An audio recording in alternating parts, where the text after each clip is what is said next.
would now focus all its resources, and I dare say the resources of the state, on that particular constituency to secure victory.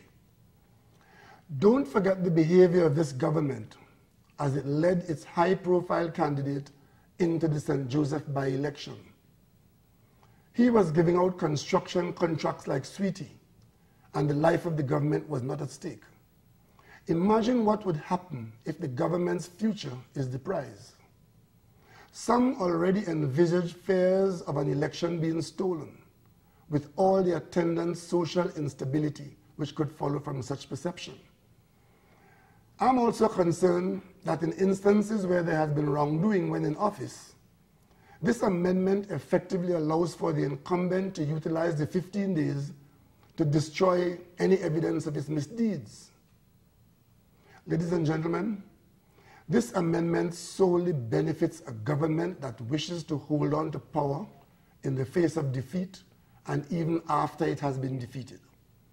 It is not surprising to the PNM and many other informed voices that the runoff voting was not a recommendation of any of the constitutional reform reports completed over the last 60 years, from the Hugh Wooding report under Dr. Eric Williams to even the most recent report of Prakash Ramadar.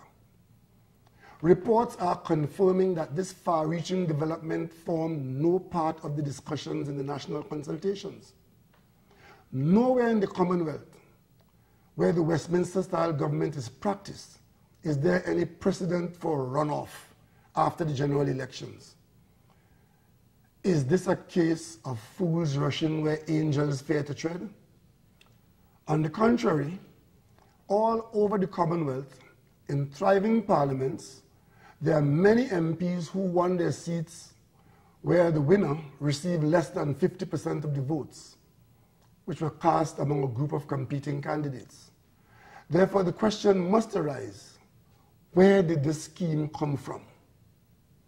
If the UNC sees this as a solution, then one must ask, what was the problem? If the UNC puts this forward as the answer, what, pray tell, was the question? And who was asking that question? We have to date been blessed with peaceful transitions of power, despite the fact that our voting patterns unfortunately sometimes mirror racial lines. With this amendment, the likely scenario is that the two major parties are pitted against each other in circumstances where one party may have already won the elections, but is being denied the opportunity to enter the corridors of power. Such a scenario could bring an end to our history of peaceful transitions of which we are so proud. We in the PNM believe that there are long-standing issues which have affected the quality of our lives and governance over many years. And in that regard, we'll be proposing for the consideration of the citizenry several areas of reform of the Constitution and legislative reform, which the PNM believes are practical and relevant proposals which will significantly contribute to the better administration of our country.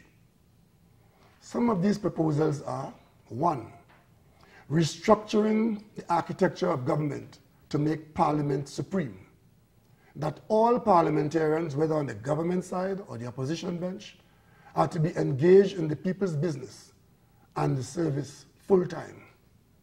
This will ensure that those who we elect to serve are not distracted by other interests.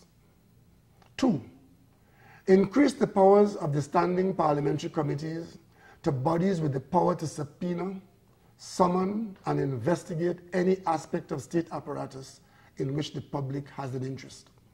3, limiting the size of the cabinet and legislating the parameters of ministries to allow for more effective management and stability, and discourage prime ministers from inventing and or splintering ministries on a whim or fancy.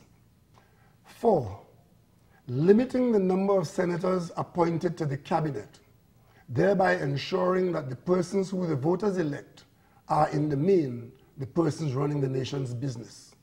5, provide for the appointment of a deputy prime minister so that the important office of the prime minister ceases to become a 10-day plaything. 6, revisiting the powers of the president and providing for greater participation in the electoral process for that office to encompass a wider cross-section of the country's stakeholders in a significantly enlarged electoral college, which will ensure that the president is not seen to be, nor is a creature and extension of the parliamentary majority. This expanded electoral college may include leaders of religious bodies, NGOs, mayors and chairmen of municipal corporations, labor, the universities, THA representatives, etc. 7. Campaign finance reform, which will introduce significant levels of transparency by measures being aimed at reducing and managing the influence of political donors on political parties and governments. 8. Make the Caribbean Court of Justice the final court of appeal. 9. Provide for full internal self-government for Tobago. 10. Through effective devolution, provide more executive authority and autonomy to municipal corporations and enshrining local government within the Constitution. These are but some of the areas where our experiences have shown us that we could address our Constitution in a manner to benefit the interests of the wider national community. What we are being offered instead is a cosmetic tinkering in an attempt to benefit the UNC ambitions to try and interfere with the smooth running of the electoral process in the upcoming general elections, in which they are destined to be defeated. I would like to invite every citizen to rise up and join us with vigilance and conviction in protecting again our democracy.